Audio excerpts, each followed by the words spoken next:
Have you ever felt unsettled by someone who says they love you but constantly puts you down? Have you ever looked into your husband's eyes and thought, why is everything always about him? Maybe you've tried to talk, to understand, to give space, to compromise, and yet somehow it was never enough. You feel drained, but you can't quite explain why. There's a kind of pain that doesn't show up in scans. A pain that grows slowly, like a weed in the corners of your soul. It hides in forced silence, subtle criticism, and contemptuous glances, and over time, it erodes your sense of self. We're not talking about a relationship with ordinary problems. We're not talking about disagreements or rough patches. We're talking about something more subtle and therefore more dangerous: marital narcissism. Freud, the father of psychoanalysis, was one of the first to observe that some forms of love might not be love at all. He said that we are not only driven by what we know, but more importantly, by what we don't know about ourselves. It is in this hidden realm, the unconscious, that the deepest roots of our emotional choices lie. Narcissism, according to Freud, is not just vanity. It is a mode of psychological functioning in which the other person ceases to exist as an autonomous being and becomes merely a mirror that reinforces one's self-worth. Those who love narcissistically do not truly love others. They love only their own reflection. And when this dynamic appears in a marriage, the relationship becomes a tender prison, a prison where the bars are invisible, but the air grows thinner and thinner. You begin to stay silent to avoid conflict. You start molding yourself to his expectations. And little by little, you disappear from your own life. Many women go through this silently. They try to justify their husband's behavior. They tell themselves he's just stressed, or it's a phase, or worse, they believe it's their fault. But the truth is something else entirely. There are relationships where the imbalance isn't temporary, it's structural. And that imbalance has a name: narcissism. A narcissistic husband doesn't need to yell. He doesn't need to hit. He can wound you with silence, coldness, and the deliberate absence of acknowledgement. Often, this behavior begins gradually: a comment about your clothes, a dismissive disregard for your pain, a comparison to someone else.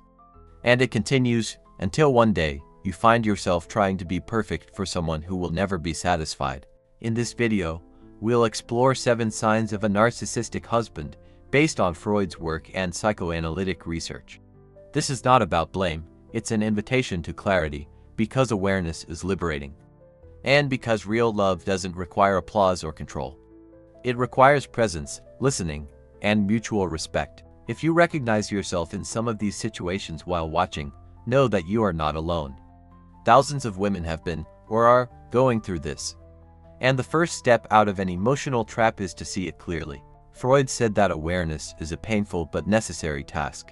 So if something inside you already senses that something is wrong, trust that intuition. It's the beginning of your freedom. Because sometimes, the most painful thing is not the absence of love, it's the constant presence of someone who loves only themselves and uses you as a backdrop for their own greatness. You deserve more. You deserve to be seen. You deserve respect. And most importantly, you deserve to be truly loved. Sign 1. He's always right. An ego that cannot tolerate opposition. Freud observed that the narcissistic ego is structured to maintain an illusion of superiority. In relationships, this shows up in a simple yet deeply draining dynamic: he is never wrong. You might try to have a calm conversation, present logical arguments, show patience, but the outcome is always the same. He wins, or rather, he must win.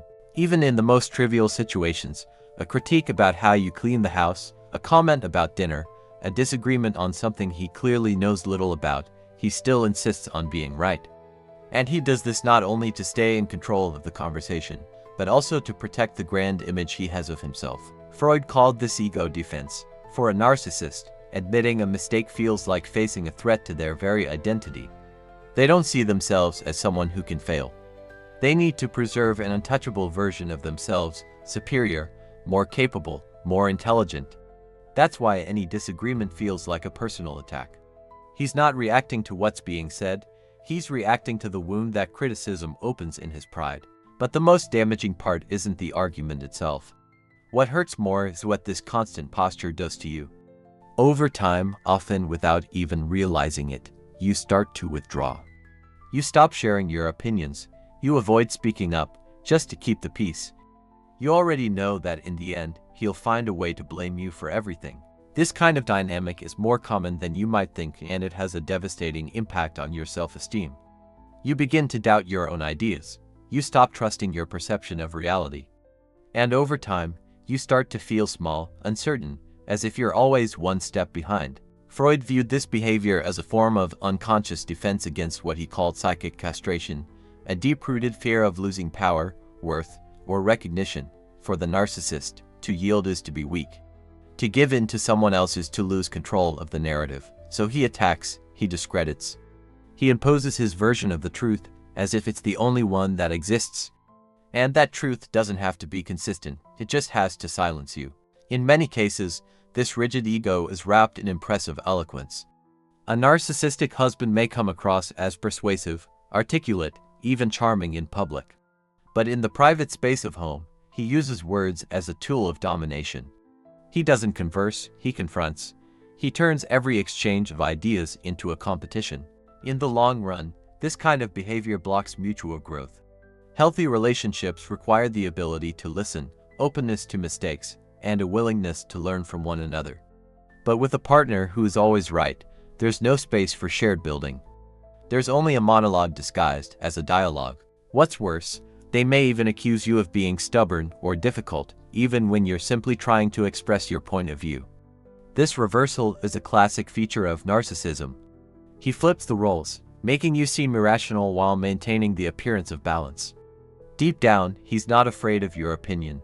He's afraid of what your opinion represents, a threat to his fantasy of total control. Freud once said, "Where it was, ego shall be."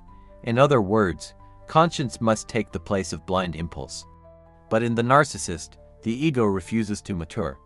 It clings to the illusion of perfection rather than face the reality of imperfection. And those who live with this every day feel the burden of having to silence their own voice so that his can continue to echo alone. If you find these reflections meaningful, don't forget to subscribe to the channel and turn on notifications so you never miss a video. Sign 2. You're always to blame projection as a psychological defense. In many homes, the same scene plays out over and over. Something goes wrong, and somehow the blame always falls on you. If he oversleeps, it's because you didn't wake him up properly. If dinner doesn't turn out well, it's because you didn't follow his instructions. If he yells, it's because you provoked him. This constant blame cycle is not random. It's an unconscious defense mechanism that Freud studied in depth: projection. Projection is a psychological process in which a person, unable to deal with their own internal conflicts, transfers the parts of themselves they reject onto others. A narcissistic husband who relies heavily on this mechanism unloads his inner turmoil by placing it on you. He doesn't make mistakes, he merely reacts to them. He doesn't lose control, he's just responding to your provocative behavior. In his mind, you are the source of everything that displeases him. Freud saw projection as a primitive form of ego defense, used when the mind is not ready to face uncomfortable truths. For a narcissist, acknowledging flaws is unthinkable. He must remain either the victim or the hero of the story, even at the cost of his own emotional integrity. This behavior is especially damaging because it's rarely obvious. He may not accuse you directly, but he leaves subtle hints hanging in the air. Comments like, "You make me nervous," "You know how much you upset me," or "Nothing you do ever works," begin to accumulate, and over time, you start to believe them. You begin to anticipate potential criticism and do everything you can to avoid conflict. You develop strategies to avoid setting him off. And in trying so hard to prevent problems, you become a diminished version of yourself. The constant sense of guilt erodes your spontaneity. It makes you second-guess your words, question your choices, and even doubt your own feelings. And the more you try to do everything right, the more he finds something you've done wrong. This logic is cruel. And it's not happening because you're weak, careless, or mistaken. It's happening because, in his mind, you've taken on a symbolic role, the role of the scapegoat. In psychoanalysis, this process is linked to reactive formation, a movement where a person defends themselves from their own repressed emotions by attacking someone else, as if that person is the real problem. And the most painful part is that this role reversal makes the aggressor feel entitled to behave poorly, while you, the victim, feel compelled to apologize. Freud said, "Emotions that are not expressed do not die. They are buried alive and emerge in their worst forms." The narcissistic husband buries his own shame, insecurity, and fear of failure, and there resurface as veiled accusations, constant criticism, and daily reproaches. Living under this burden, many women become emotionally ill. They don't realize they are living beneath the shadow of a rigid psychological structure that demands they be imperfect, so he can continue to feel perfect. But you must remember, the problem is not you. The guilt you carry is not yours, it was created. It was placed on your shoulders by someone who refuses to carry their own burden. Recognizing this is the first step to reclaiming your autonomy. You don't need to justify yourself. You don't have to be perfect to deserve respect. And you should not accept being blamed for flaws that are not yours, just to keep the peace that was never really there in the first place. Sign 3. He can't empathize, inability to see the other. Have you ever tried to share your pain, only to be met with coldness instead of acceptance? Have you ever shared something important, only to realize he didn't pay attention to it or downplayed your feelings? The lack of emotional response is not just a momentary inattention. In many cases, it's a sign of something deeper, an inability to empathize. Freud noted that empathy arises from recognizing another person as a real individual with their own desires, fears, and emotions. However, a pathological narcissist does not see others as whole beings.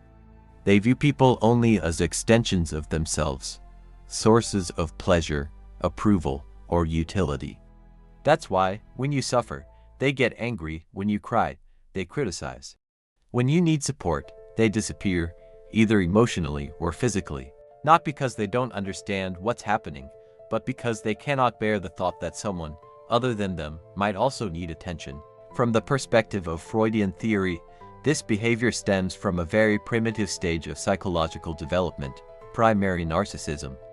This is the stage where a child believes they are the center of the world and that everything around them exists to satisfy their desires. The problem is, the narcissistic husband never outgrew this stage. He may have physically grown, achieved status, and even appear mature in the eyes of others. But emotionally, he is still stuck in a childlike logic, where only his feelings matter. The suffering of others bothers him not out of compassion, but because it distracts him from his own needs. When you are fragile, he does not offer you support. He demands that you get better quickly, or worse, makes you feel guilty for being unwell. Phrases like "you're overreacting," "this is your drama," or "everyone has problems" are common and hurtful. Not because they are rude, but because they reveal a fundamental mismatch. He cannot put himself in your shoes. The lack of empathy is not only evident in difficult times. It also shows when you achieve something positive. If you have accomplishments at work, he may belittle them. If someone gives you a compliment, he changes the subject. Your joy bothers him just as much as your sadness because it doesn't concern him. Freud explained that empathy is formed through connection with primary attachment figures, usually parents. If this bond is characterized by coldness, neglect, or excessive idealization, a person may grow up without developing the ability to emotionally connect with others. For the narcissist, this need turns into indifference. They cannot listen, cannot host guests, and often do not realize that something is missing in them. This constant coldness strains your life force. You begin to keep your pain inside, hide your emotions to avoid ridicule. And in the process, you become invisible. It's like living next to someone who sees you every day but doesn't really see you. Freud said that mature love involves the ability to go beyond oneself and recognize the other as a separate being with their own existence. But the narcissistic husband does not love maturely. He loves on demand. He loves only what confirms him. Recognizing the lack of empathy is painful, but liberating, because it shows that the problem is not in his sensitivity or emotional intensity. The problem lies in his inability to genuinely respond to your feelings. And you deserve more than an indifferent bystander. You deserve presence. You deserve someone who listens to what you say, as well as to what you leave unsaid. Sign 4. He repeats childhood patterns, love that was never fully developed. Often, when observing your partner's behavior, you might wonder, why does he act this way? Why does he keep making the same mistakes, despite us having talked about it so many times? The answer may lie in one of the central concepts of psychoanalysis, the compulsion to repeat. Freud noted that people have an unconscious tendency to re-experience unresolved situations from the past in the present. As if in search of some sort of compensation, the mind repeats what caused pain, but with a new script, new characters. However, instead of healing, this merely perpetuates suffering. The narcissistic husband often brings childhood relationship patterns into the marriage. Perhaps he had an authoritarian father who imposed respect through fear, or a mother who placed him on a pedestal, making him believe he was more important than anyone else. Maybe he grew up in an environment where affection had to be bargained for, where emotions weren't expressed, and where mistakes meant humiliation. This experience silently shapes his worldview and his attitude toward the world. And, without realizing it, he begins to repeat these patterns in his marriage. He treats his partner the way he was treated as a child. He projects onto her old figures, unresolved feelings, and traumas that were never understood. Freud called this transference, a phenomenon where an individual transfers old emotions onto people in the present. In marriage, the partner becomes a field where he unconsciously reenacts the dramas of the past. This is why he can be so contradictory. One moment he desperately seeks approval, and the next he rejects any gestures of affection. He oscillates between a need for control and a demand for admiration. These are all remnants of immature attachments, childish ways of loving, marked by neediness, fear, and idealization. You unconsciously play this psychological game. You try to fill the voids that were not created by you. They try to heal wounds they hide even from themselves. And over time, you realize that no matter how much pain you endure, no matter how hard you try to fix things, the hole always seems to get deeper. The truth is that no one can fix someone else's childhood. No one can be a mother, a therapist, and a wife all at once without paying a high price for it. Freud said that when the past is not dealt with, it repeats itself in the form of the present. In the case of a narcissistic husband, this repetition is not conscious, but it is constant. He relives the abandonment, the contempt he experienced, the disappointment that characterized him, and he does this by placing you at the center of the drama. This doesn't mean he is a bad person. It means he is trapped, stuck in an old script where love is contested, where affection is rare, and where vulnerability is forbidden. And you cannot allow yourself to be drawn into this plot, because if you continue to try to heal what does not belong to you, you will eventually become sick, tired, confused, and empty. Recognizing these patterns is an important step, not to condemn, but to understand, not to save you, but to protect yourself. You deserve to experience mature love, not the unconscious repetition of someone else's childhood. You deserve to share your life with someone who has processed their pain, not with someone who unloads it onto you every day, as if it's your duty to carry the burden they've never faced. Sign 5. He uses closeness as a weapon when love becomes control. In most healthy relationships, closeness is a space of surrender, trust, and mutual care. But when a partner is narcissistic, this space transforms. It stops being a refuge and becomes a battleground. What should bring people together is now used to control them. Freud devoted a significant part of his research to sexuality. He saw desire as a powerful force rooted in the unconscious, which intensely influences our behavior. In the case of a narcissistic husband, desire is not expressed as affection or true connection. It manifests as a strategy for domination. He treats closeness as a tool. There is no genuine surrender here, only a power dynamic. When he wants to reward you for doing what he expected, he can be affectionate. But if you confront him, refuse something, or assert your will, punishment follows: rejection, silence, disinterest.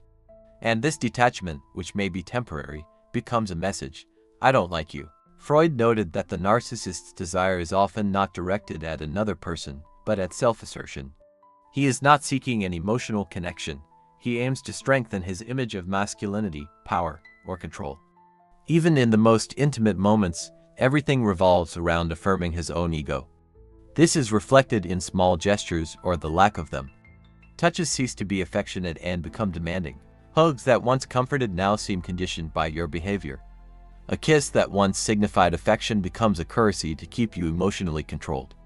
And when you realize these changes, something inside you starts to close off. Your body stops being your home and becomes a territory of tension. You no longer know whether you are wanted or simply being used. whether they touch you with love or with the intention to control. This dynamic is destructive, especially over time. Many women throughout their lives associate intimacy with care, communication, and shared involvement, but in this scenario, all of that is lost. All that remains is the sense that you are being watched, manipulated, and adjusted to fit the desires of another person. Psychoanalysis shows that how we relate to pleasure is directly linked to how we were taught to love. The narcissist often doesn't understand that affection is a two-way street. They believe their desires are enough and that the other person exists solely to satisfy them emotionally and physically. As a result, these relationships become ones where intimacy, instead of strengthening the bond, destroys it. Instead of bringing you closer, it pushes you away. Instead of nourishing you, it causes pain. And you, trying to maintain balance, get caught in a cycle of doubt and guilt. You feel something is wrong but don't know exactly what. You recognize the distance, but you have no space to talk about it. Freud said that the self is not the master in its own house. And in the case of the narcissist, this house is full of unresolved fears: the fear of capitulation, the fear of vulnerability, the fear of being rejected. Therefore, he pretends that he doesn't need it, but he demands it silently and punishes you when he doesn't get it. Then, intimacy stops being an expression of love and becomes yet another form of control, another way to keep you subordinated to his desires. But you are not here to be anyone's tool. Your body is not a currency. Your affection is not a reward. You deserve to be with someone who sees you, listens to you, and desires you not as an extension of their own ego, but as someone whole in themselves. Sign 6. Alternating between love and contempt. The cycle of idealization and evaluation. Have you ever been in a relationship where, on one day, you were praised as an ideal, and on the next, criticized as if you were worthless? This fluctuation between intense praise and cold contempt is not just emotional instability, it is one of the most prominent patterns of narcissistic behavior. The cycle of idealization and evaluation. Freud described the narcissistic individual's tendency to project an idealized, often unrealistic image of perfection onto another person. In the beginning of the relationship, this can appear passionate. He tells you that you are different from everyone else. He excessively praises you. He puts you on a pedestal. He demonstrates charm that seems real, and in some sense, it is, but not for you as a person, it is for what he wants to see in you. He doesn't love you as a real being with strengths and weaknesses. He loves the projection he has created of you. The idealized image created to satisfy his fantasies of being with someone special, someone who aligns with his own ego. However, this fantasy is fragile. Any of your actions that reveal your humanity, a mistake, criticism, disagreement, can shatter the idealized image. And when this happens, the narcissist gets upset. The resulting anger is disproportionate. He is not just disappointed. He must destroy the image he has created. And the devaluation begins. Compliments disappear. They give way to criticism, comparisons, and sarcasm. Everything that was once admired is now despised. You, who once stood as a beacon of perfection, are now perceived as a living disappointment. And the most incomprehensible thing is that all of this happens cyclically. After a period of contempt, he may become affectionate again. He might apologize, say that he overreacted, and make plans for love.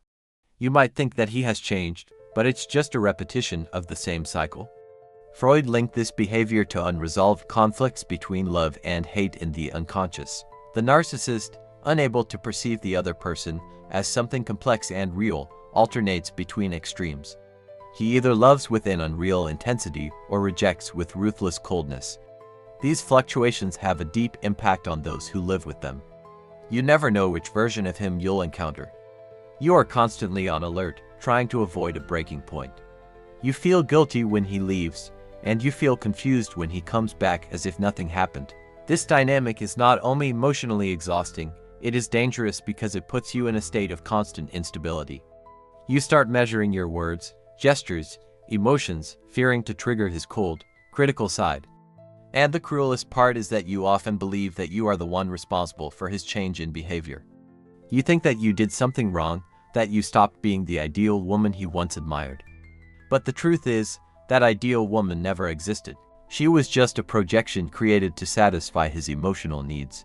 Freud said that real love begins when we see the other person for who they truly are, not as we want them to be.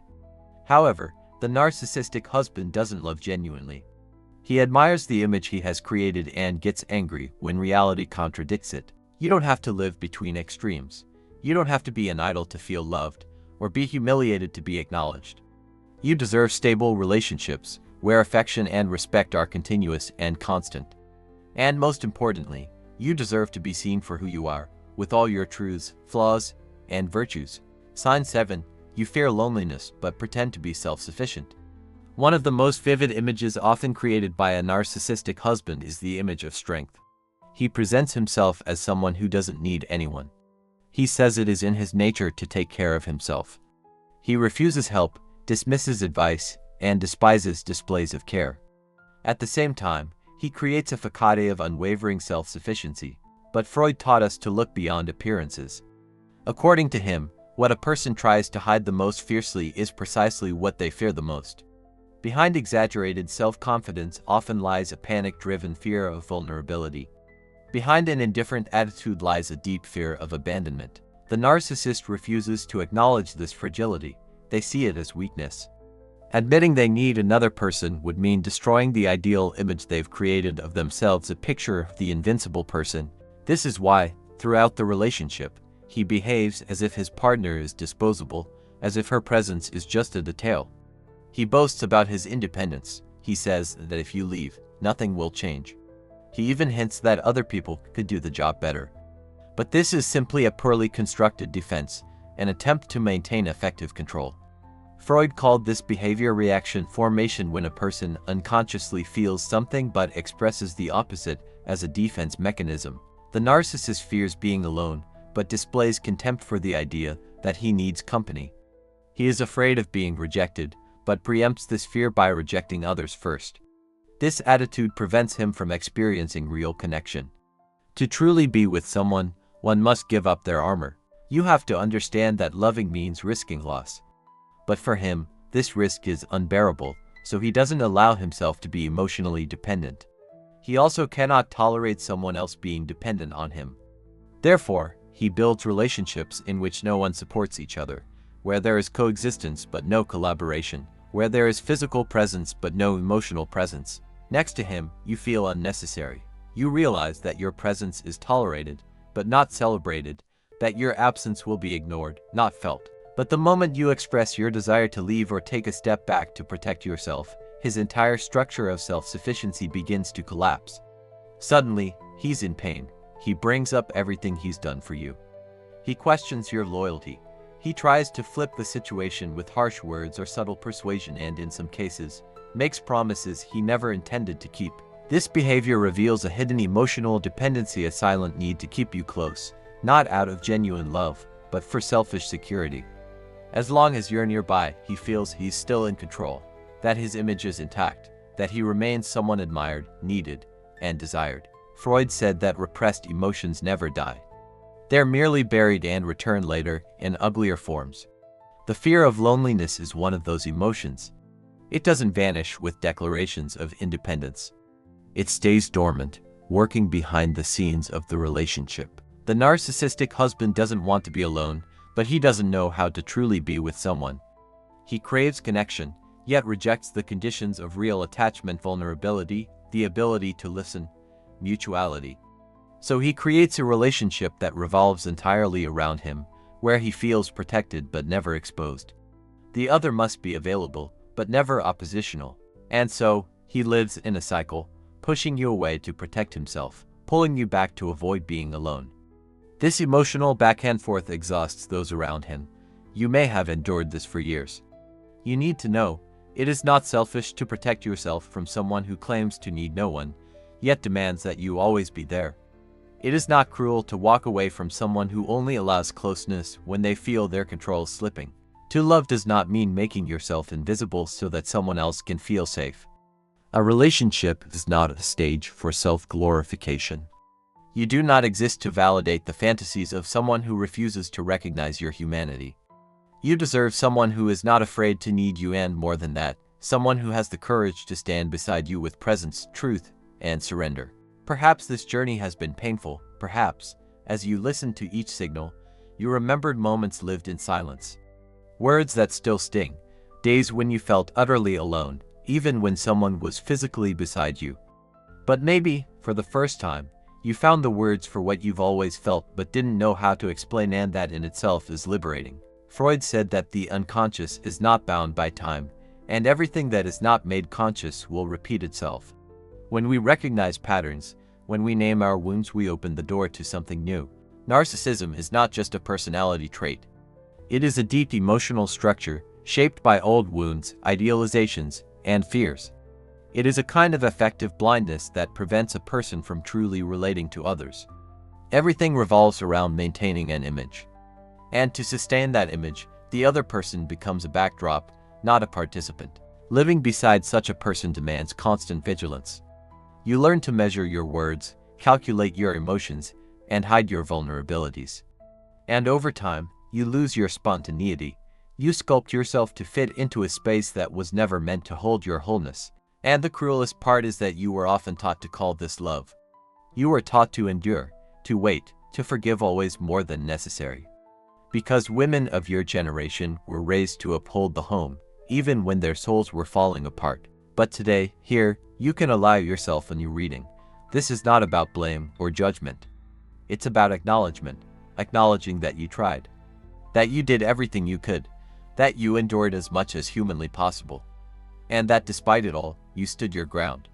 Acknowledging that real love does not require self-erasure, that healthy relationships are not built on idealization and contempt, on control and fear, but on exchange, presence, and mutual respect. Freud reminds us that emotional freedom begins when we stop justifying the unacceptable and start listening to what our body and soul have been screaming for a long time. You are not selfish for protecting yourself. You are not ungrateful for saying, enough. You are not cold for setting boundaries. You are finally choosing yourself. And perhaps, because of that, something within you will begin to bloom again. Your intuition, your lightness, your sense of worth. Because in the end, no one can change another person, but you can change the space you offer to those who insist on hurting you. You may not be able to heal someone else's narcissism, but you can break the cycle. You can say, no more here. With firmness and self-love, you can build a place where your voice doesn't have to shrink for someone else to feel big. Freud said that analysis is not meant to make life easier, but to make it more truthful. And it is precisely that truth, even if it hurts sometimes, that sets you free. Now you know. You no longer need to stay silent. You no longer need to justify yourself. And most importantly, you no longer need to lose yourself trying to please someone who never learned to see another human being as whole. Your story doesn't end here. In fact, perhaps for the first time in a long time, it's just beginning with you at the center, not as a reflection of someone else, but as the main character in your own life. If these reflections resonated with you, feel free to enjoy the video, subscribe to the channel, and turn on notifications to receive more stories and insights like this one. That way, you won't miss anything new. Be well, and see you next time.